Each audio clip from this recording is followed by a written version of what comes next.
Greenland ని ఆక్రమించే దిశగా Trump అన్ని పావులు కదుపుతున్నారు. అందుకోసం అమెరికాలోని ఓ రాష్ట్రంగా గ్రీన్లాండ్ ని నోటిఫై చేయనుండగా ఈ క్రమంలోనే అమెరికా సైన్యానికి ఒక పెద్ద ప్రమాదం పొంచి ఉంది. అసలు గ్రీన్లాండ్ ని ముట్టుకుంటే ముందు ఆయుధాలు ప్రయోగించి తర్వాత మాట్లాడతామన్న డెన్మార్క్ అందుకోసం ఓ ప్రూవ్డ్ ఆర్మీని కూడా సిద్ధం చేసింది. ముఖ్యంగా ఆ ఆర్మీ కొత్తగా తయారు చేసిందేమీ కాదు, కానీ ఇలాంటి ఆర్మీ ప్రపంచంలో ఇదొక్కటే ఉంది. రంగంలోకి దిగిందంటే అవతలి సైన్యం పిక్కబలం చూపించాల్సిందే. ఇంతకీ ఏంటా army? Watch the story.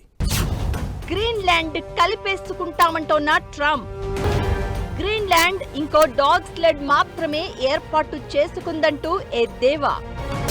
సిరస్ dog sled petrol రంగంలోకి దిగితే అమెరికాకు దబిడి.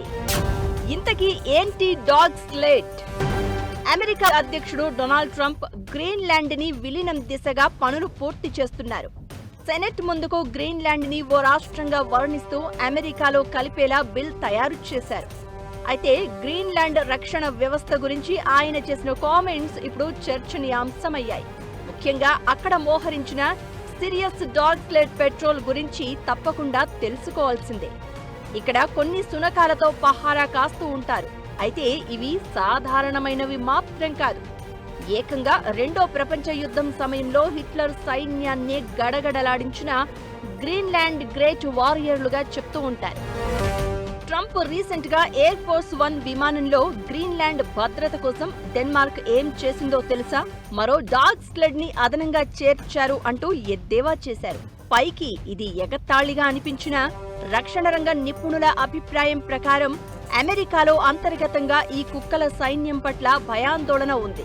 గ్రీన్లాండ్ లో ఉండే అత్యంత కఠినమైన వాతావరణంలో ఈ కుక్కలతో పోరాటం అమెరికా సైనికులకు కూడా అసాధ్యమైన పని.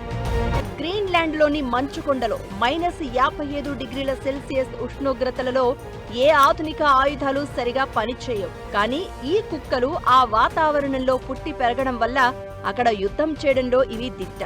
ఇవి కేవలం మనుషులనే కాదు, మంచు ఎలుగుబంట్లతో కూడా ఎదుర్కోగలవు. వీటి ఘ్రాణ శక్తి అద్భుతం. శత్రువుల జాడను కిలోమీటర్ల దూరం నుంచే గుర్తించి సైనికులను అప్రమత్తం చేస్తాయి. సూర్యుడు అస్సలు ఉదయించని శీతాకాలంలో కూడా ఇవి వరుసగా 5 నెలల పాటు 1000 కిలోమీటర్ల దూరం పెట్రోలింగ్ చేయగలవు. హిట్లర్ సైన్యాన్నే తరిమి కొట్టిన చరిత్ర. రెండో ప్రపంచ యుద్ధం కాలంలో హిట్లర్ సైన్యం గ్రీన్లాండ్ తీరం ద్వారా చొరబడాలని చూసినప్పుడు రాయల్ డెనిష్ నేవీ ఈ కుక్కల దళాన్ని రంగంలోకి దింపింది. ఆ మంచు ఎడారిలో నాజీ సైనికులను ఈ కుక్కలు సమర్థవంతంగా అడ్డుకున్నాయి. 1950లో ప్రచ్ఛన్న యుద్ధం అంటే కోల్డ్ వార్ సమయంలోనూ రష్యా ముప్పు నుంచి తప్పించుకోవడానికి వీటిని మళ్లీ యాక్టివ్ చేశారు. సిరస్ పెట్రోల్ స్క్వాడ్ గా వీటిని పిలుస్తూ ఉంటారు. హైటెక్ డ్రోన్లు, శాటిలైట్లు చేయలేని పనులను ఈ సిరస్ డాగ్ స్క్వాడ్ అలవోకగా చేయగలదు. ప్రతి ఏటా 6 బృందాలు ఈ స్క్వాడ్ లో చేరతాయి. 2 సోల్జర్లు, 14 ఎంఫైర్ గ్రీన్లాండ్ డాగ్స్ ఇక్కడ 6 నెలలు పహారా కాస్తాయి. మొత్తం 1,60,000 కిలోమీటర్ల మేర ఈ బృందాలు గస్తీ కాస్తూ ఉంటాయి. గ్రీన్లాండ్ కేవలం మంచు పర్వతాల గుట్ట మాత్రమే కాదు, ఖనిజ సంపదకు నిలయం. అందుకే అమెరికా, చైనా వంటి దేశాలు దీనిపై కన్నేశాయి. ఈ క్రమంలోనే ఈ డేంజరస్ సిరస్ పెట్రోల్ స్క్వాడ్ గురించి చర్చ జరుగుతోంది.